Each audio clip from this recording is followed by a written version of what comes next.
Welcome to the Market Mystics podcast. I'm Joshua. I'm Kim. Let's dive in. Happy Monday, everybody. Welcome back to the Market Mystics. Kim, it's Monday. Did you have fun this weekend? I had some fun. That's good. It was actually cooler, so we switched gears. We had been doing a lot of swimming, but we did bike rides through the park and game nights with friends, and that was fun. Yeah, what about you? I did have a good weekend. I went to Oklahoma and visited some people with Bree, and we had a lot of fun, actually. It was a great time. Nice. Okay, so once again, we had no idea what to talk about today. So we did the hopefully wise thing and just sought the Lord on it. Yeah. And I got just a little nugget of something to talk about. And so I'm going to talk about it, and let's just see where this conversation goes. Okay. Let's do it. Okay. So I wanted to talk about the concept of spiritual warfare. And I've talked about this. I feel like I've mentioned it recently, like within the last 3 months, probably multiple times, about how there was a time that I was very much into fighting the good fight. And like it was spiritual battle, and I knew how to do it. I knew how to do it well. And even Josh, you were part of this. We had like a battle group. That's what we called it, battle group. And we would meet weekly, and we would seek the Lord and see what he needed us to do. And then we would go do it. And this was all in the spirit and 100% led by Yeshua. Like it was what I would consider on the up and up. But near the end of it, there was one day we got together for our regularly scheduled battle. And I got no marching orders from the Lord. Like, I'm like, what's going on? What do I need to do? Just tell me what to do. I'm here. I mean, figurative sword drawn, like ready. And he was like, it's time we shift gears. You don't fight like this anymore. You need to fight from a place of love. You fight with love, essentially. That is your weapon, and that's how things get defeated. And that was news to me. So I guess I kind of want to talk about that transition. And I think it lines up a bit with where the vein in which we've been for the last week and a half or so, with kind of the essence of love, or that energy of love, that is God. And some of the stuff we talked about with Gil kind of led into some of this. But I guess, number one, it was jarring to have something that you're so practiced in, and like prepared to do for the Lord, kind of be like, I don't know, cap put back on. We're done with that. Like, we're shelving that. We're not going back to that. We're moving on. It was such a clear, like,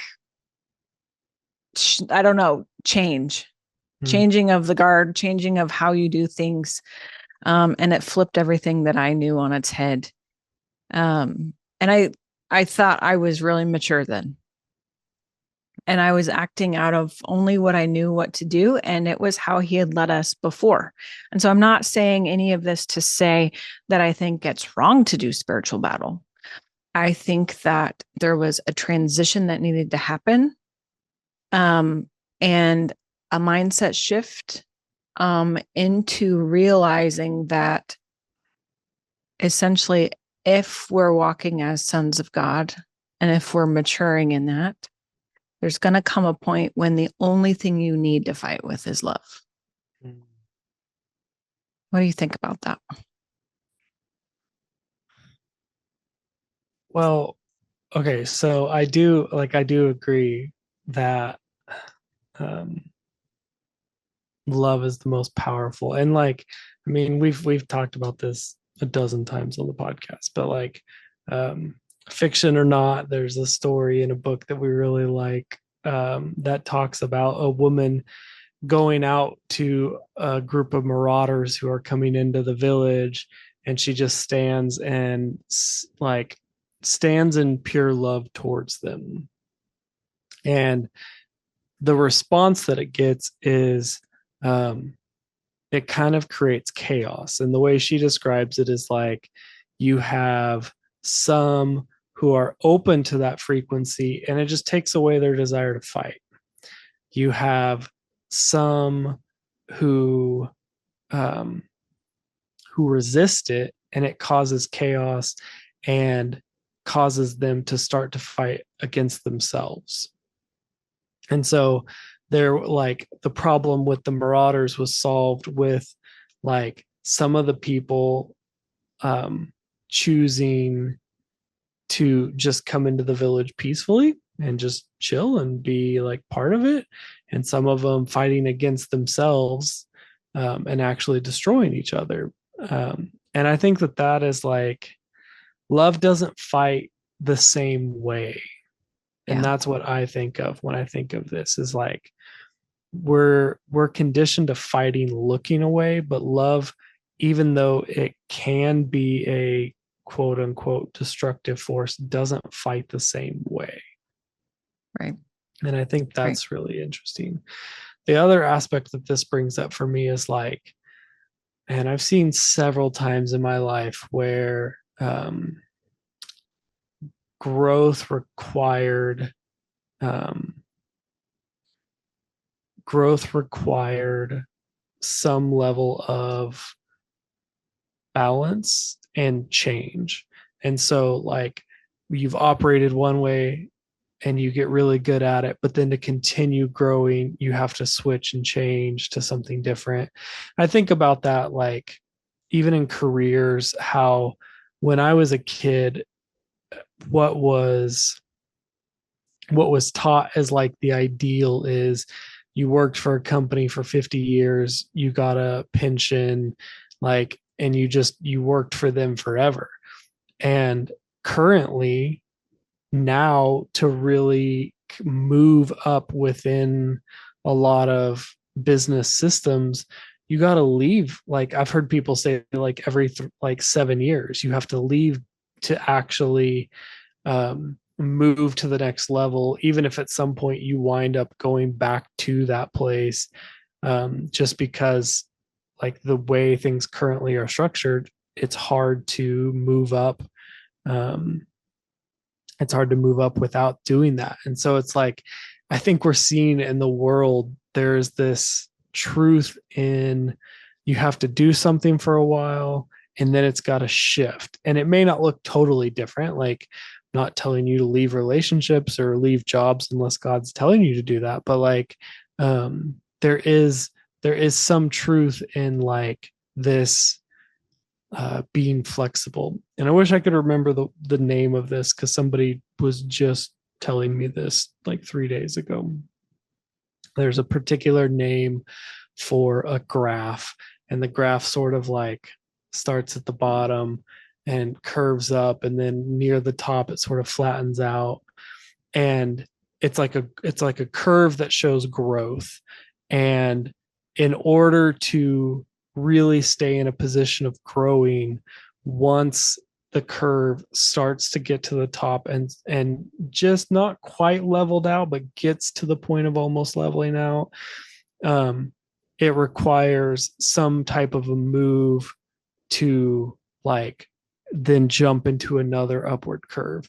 And what Mm. the conversation I was having with the person, they were talking about it, of how they've witnessed, if you sit in, I'm going to call it comfortability. So like, let's say you start a new position, or God is walking you through a new way of doing something in the spirit. And then it gets to where that's kind of familiar. and something that is, you know how to do, you're comfortable with it. And maybe in a job, it's like, okay, you finally hit a salary that you were pushing for. And so you get there and you start adding layers and responsibilities to things, which isn't a bad thing either. But like, a bigger mortgage, a nicer car payment, vacations or whatever, you start adding these things to it. And if you go too long with that, um, you'll never take the leap to what would propel you to the next higher spot, Hmm. because there's so much now dependent on that. And I think we do that spiritually sometimes. And I do think that's actually what we experienced in this spiritual warfare group we were in, was that we had gotten to a point like where we needed to learn how to do this. So we Yeah. did. Mhm. And then it got to a point where like we needed to learn something else. And if we didn't just take the leap and stop, we might not have ever learned how to take that next level up and operate in something that takes us higher. Mhm. What do you think of that? No, I think it's spot on. Um, for a few reasons. Number one, I feel like I can attest to the concept of kind of the new way of advancing through career levels. Um, I was with the company for 15 years. I started at the bottom entry level position, and when I left, I was at one of the highest positions there. And when I was leaving and they were hiring for my position, the owners and the CFO came to me and said, "Hey, we just really need to apologize to you for this vast oversight, but we've been underpaying you by about 30% for the last 5 years, and we had no idea." And so I can tell you that it wasn't even me doing the market research. It was them just trying to find somebody who could do something similar. And the price of that was significantly higher than what they had been paying. And had I known that, I still wouldn't have gone. There's a whole thing with the Lord not letting me leave there for a while, but maybe I would have pushed a little harder for a raise or Yeah. something. But I mean, it was affirming to know that, like, hey, they recognized the value of what it was. Would have been nice to have had that compensation. But the point of it is, I think that is a very real paradigm that we live in. Mm. And I think spiritually, you're right as well. Because there are a lot of these situations, and it isn't just in battle, it isn't just in fighting, Mm. that sometimes you have to completely shift gears, completely shift directions. Like, I wouldn't even say gears, um, like hard right turn, right? Maybe it's a 180. I don't know. Um, but it is in order for you to advance. And I don't think it is a sign of immaturity if you haven't been asked to shift. That's not what I'm saying.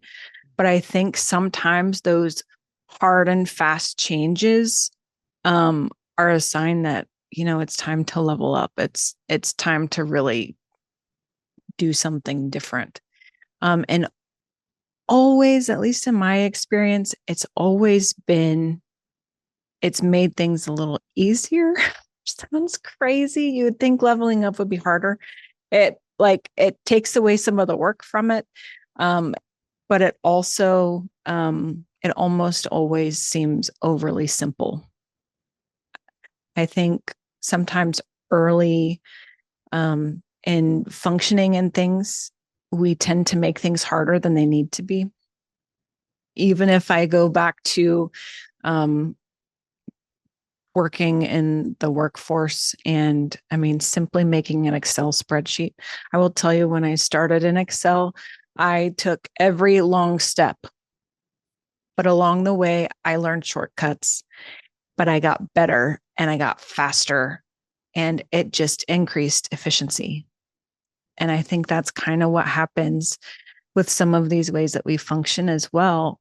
And so I think you hit the nail on the head, Josh. Like I do agree. And um, yeah, I don't know. Have you ever had, can you think of any other instances where there's like a hard turn like that? Besides just that one example that we gave. Yeah. I mean, what first comes to mind is a um, is sort of a work one, um, where I was working at the airport in a particular job, and it had some upward mobility. I mean, it was a very large company, international company, and so like given enough time, there was pretty significant, like you could theoretically move from entry level to CEO. Like theoretically, you could do that. Um, but I was feeling like I was feeling like there were other things I wanted in my life, and that if I wanted something different in my life, I had to do something different. Um, and so that led me to change jobs, and it was still at the airport. It was still aviation based. It just shifted and changed, and it launched me into something totally different. And so like that's an example that comes right to my mind because it was very personal, and like I quickly saw the difference in it. Like very quickly I was doing different things than the people who I worked with at the previous place. And so I think that is just like we probably all have examples of that where you just have to take a leap and trust that even though it maybe doesn't quite make sense, like, you know, leaving a spiritual warfare group to focus on love might not make a lot of sense If you just until, say it like that, it certainly doesn't, right? right. But it did. And it was a leap of faith because I don't know that we necessarily knew what would happen. Um, but what was really interesting, especially about that group, is like it happened to everybody. Like within like within a week, everyone in that group was kind of like, yeah, I think we're supposed to stop too. And so I think that's like it's so powerful because like maybe some of them were thinking about it, but your leap to just take, like to say, hey, I don't know what the rest of you are doing, this is what I'm choosing, like that leap made such an impact that it like opened the door for other people to follow. And I think that's another thing that happens in our culture is like sometimes people need an example of like someone who's willing to be a risk taker. And many times like many times the risk takers are mocked. I was Yeah. watching this like motivational video the other day, and they were talking, like the first person who was talking was Mr. Beast, who, if you don't know, is the largest YouTuber in the world. Um, but he was talking to these people about how for the first 10 years, maybe 5 years, I don't know, for the first few years of his YouTube career, people were like mocking him and like, why are you only making these videos? Like your videos suck. What are you doing? Um, why are you investing literally your whole waking time into trying to figure this out? And then something clicks, and all of a sudden he starts getting subscribers and he starts getting views. And then now these people are like, wow, that was like really smart. Like you're like you're such a hero, you did this, it was so good, and you're such a role model. And he's like, you're the same people who were like totally like pulling me down because I was like you thought I was crazy for pursuing this. And I think that happens so often in life where you seem crazy until all of a sudden you don't seem crazy. Yeah, for sure. And I think, I mean, just at the core of this, I think it takes someone knowing that there's something better or different. So whether it is in the world and not necessarily being led by the Lord, or if it is completely in your faith journey and yes, absolutely being led by the Lord, there are some times when like there's just that point you get to. It's that meniscus. Like there's got to be this overflow. There's a shift happening, right? And you have to get past this barrier. And but I also want to say I don't think every person is always going to be the one who breaks through the barrier. And I think there's absolutely nothing wrong with somebody leading the force and others getting the same leading and following For sure. close behind or even years behind. Who cares? You know, Yeah. like, are you on the journey? Are you still moving? Are you moving in the right direction? Terrific. Let's do that. And Yeah. I think that's awesome because honestly, when that happened in that battle group, I wasn't trying to lead any kind of anything. It was just like, I got this word and immediately I was like, okay, guys, sorry, I can't do this anymore. The Lord's leading me this way. Bye. I left the group. Mhm. And it was not like, okay, who's coming with me? Right. Who else is Right. hearing this? Can anybody Yeah. confirm this for me? Yeah. I mean, there was none of that for sure. Right. But there was also no intention of having anyone else follow. And I Mhm. think there's something in that concept of taking a leap of faith that you don't know if you'll be the only one who goes that direction. But if that's where you're being led, you you don't have to take it. Obviously, you don't have to take it. But if you're wired like me, you kind of have to take it. Yeah. You ever feel like that? It's just like, Yeah. I mean, I think what generally happens is I feel a leading and then it just gnaws and gnaws and gnaws until I do it.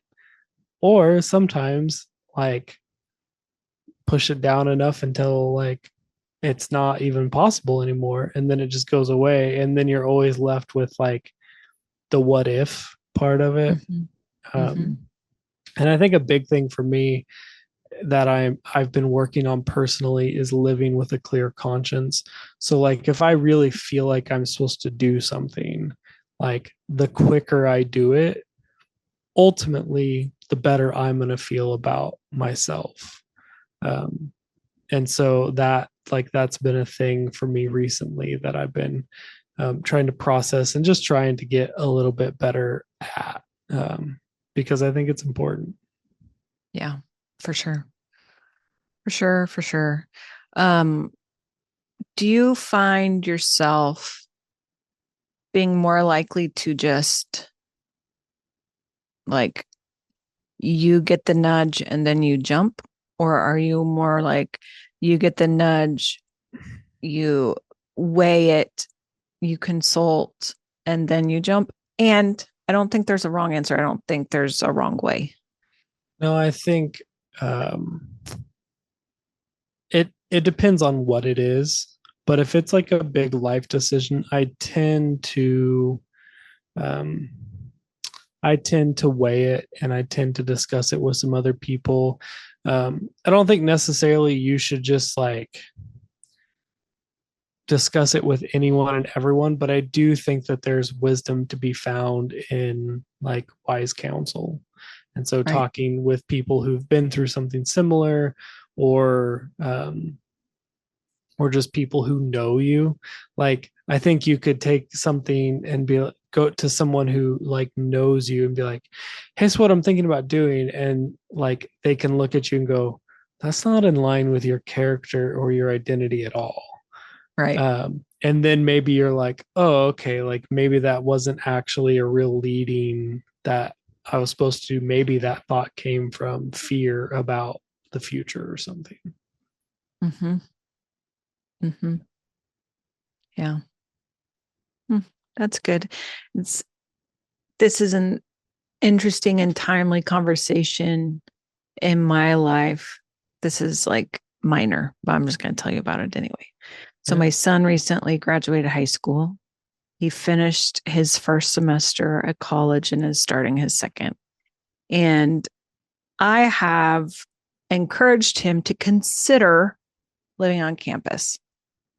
No way does he have to. He can live at home if he wants to. Um, I don't know. I'm not even gonna get into where I stand on that, but it's fine. Like he can live either place. Like I want him to make this decision. Um, and he's really been weighing it. And he found a place he's really thinking about, and he has been asking me, like, what do you think about this? And I keep telling him, well, I mean, I think it could be good, but what do you think about this? And I just had the thought today because he's like, you keep saying this to me, but I really want to know what you think.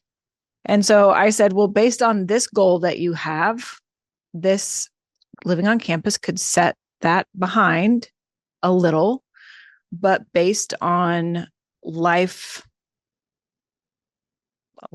choices, life experience, this Mm. could really set you ahead. Like this could also change things. And I was thinking about it after that conversation and how, as a new adult, I know that I didn't know this, but as a new adult, it's interesting how many decisions like that can really change the trajectory of where you're going. Yeah. You know, like I think about, had I not lived on campus, I would never have met my roommates that I had and some of my very best friends since then for the last 20 years. For sure. And how different my experience at university would have been. And not that I don't know what it would have resulted in. I'm not willing to go down that rabbit hole, but it's just interesting. Some of those seemingly small decisions, especially when you're newly an adult, can really impact so much of what happens. Yeah. And that to me is fascinating because it almost goes back to our butterfly effect episode, right? Yeah, Like for just sure it does. For small adjustments here can make a huge difference in the future. sure. Yeah. Yeah. I mean, I've thought about that a lot because when I was just out of college, I sort of had the choice between two different careers. Mhm. And um, I've had people regularly ask me, like, oh, do you regret not picking the other one? And not that the one I picked went badly, just people were like, do you regret not picking the other one? And I think you have that thought anytime there's two choices Yeah. or more than two choices. But I like, and I've thought about it a lot. And there's times where, like, there's definitely moments where my answer is, yeah, I regret not trying that. And then there's times where my answer is like, oh no, I don't regret that at all. And Mhm. um, I think part of it is my life would have been different, but it might not have been better. And I think Yeah. that's what's hard about choices that have already been made is you don't actually know, like, you know, it would be different, but I think our tendency is to think, oh, it would have been so much better than the one I picked, especially if the one you picked doesn't go the way you think it would. um, Mhm. like, it's our natural tendencies to go, well, the other one probably would have been better. It should have been better, but we don't actually know that that's what would Right. have happened. And I think Right. that's like, that to me has been so comforting, I guess, um, because it's helped me like sit with making decisions now. Like, Mhm. if I know that I've made big decisions in the past and everything turned out fine, then it like gives me courage to make big decisions now or small decisions, knowing that like it's okay. Like whatever decision you make can like you can make a new decision the next day. Like I think it's just such a, I want to say like thing that people think about, but I think more so it's something I think about, but where I feel stuck when I make a decision. It's like, oh, if I work for this company, I'm going to have to be with them, or if I choose this church, I need to stay with them forever, and that's just not true. Like we are free to make decisions at any point of time, and Right. that to me is like kind of comforting because I'm like, oh yeah, like I can make a decision that goes one way, and then a year later, and be like, yeah, I didn't love that, or I'm just ready for something different, whatever the reasoning may be. Like it isn't too late to take that leap of faith. Yeah. Really good. Really, really good. Um, I think the only last thing that I want to say is just a very mom moment. I find this to be so amazing to watch with my son. So, you know how, like, when kids are babies and stuff and they're learning everything, and it's like really cool to watch them do that. I feel like Yeah. this, like, newly adult version of him is really cool to observe, just because he is finding his footing and he's kind of learning how to do these things on his own and Mm. make small decisions and make big decisions and know that there are consequences and there are rewards and there are ifs and thens and all the things that you learn, and that to me is fascinating. It's like, here's this tree that all of a sudden is growing branches and bursting forth with leaves and producing fruit and stuff. And that just is so cool to watch. Yeah. I think that's amazing. It's a good moment. Also, we've interviewed your son, so True. people should go check that out if they're curious about it. That's true. What was it called? Something Well, about Henry? I'm sure it had his name Henry in it, but I don't remember what we actually named it. Me neither, but he's a cool kid. You should check it out. Oh, he's Yeah, not a kid anymore. He's a cool adult. he is an adult now. He is a cool adult. I was gonna see if I could find it quickly, but I don't see it off the like immediately. So, Hmm. Oh. anyways, oh, Henry the Old Soul. I found it. Henry the Old Soul. That sounds about right. Yeah, it's a great episode. You guys should check it out. That's funny. Well, you guys, thanks for joining us today, and we'll see you next time. See you. Hey, thanks for listening. Keep up with us along this journey by liking, subscribing, and becoming a member through YouTube.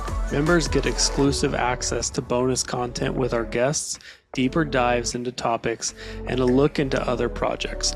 We're glad to have you here. See you next time.